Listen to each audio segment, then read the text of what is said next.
大家好，欢迎来到一简美食。今天和大家分享一个酸辣土豆泥的做法。首先取3个黑皮土豆，洗净削皮。做土豆泥建议用这种黑皮土豆，这种土豆淀粉含量比较高，做出的土豆泥比较沙糯。然后将土豆切成片，放入清水中泡一下。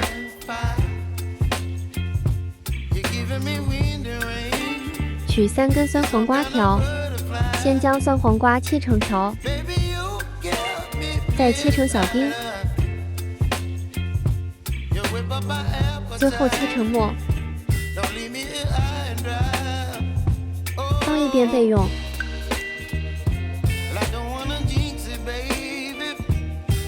取2勺腌的彩椒，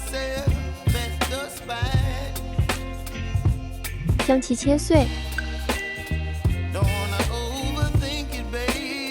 放一边备用。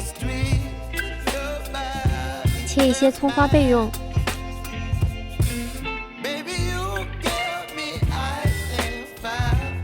剪一些干辣椒备用。将蒸锅中的水烧开后，将切好的土豆片放入蒸锅中，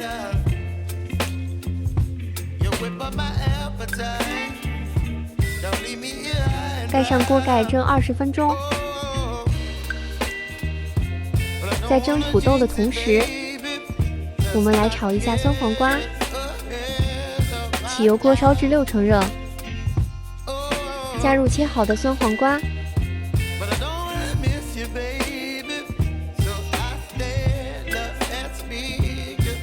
然后加入切好的彩椒，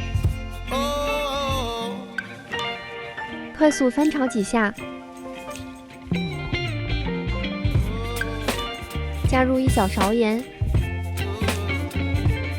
加入1小勺白糖，加入一些葱花，继续翻炒均匀。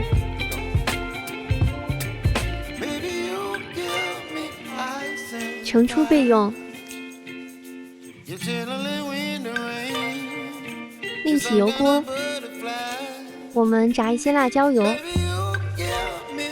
碗中放入葱花和干辣椒，另外准备一些干辣椒面，其中推荐大家用这种香辣干料，如果没有，用其他的辣椒面也可以。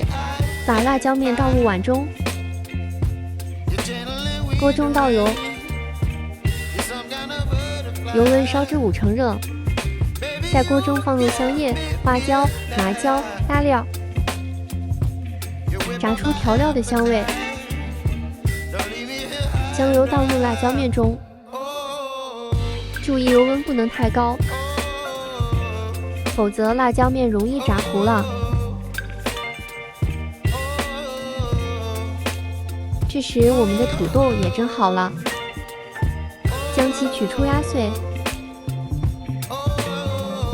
放入我们炒好的酸黄瓜，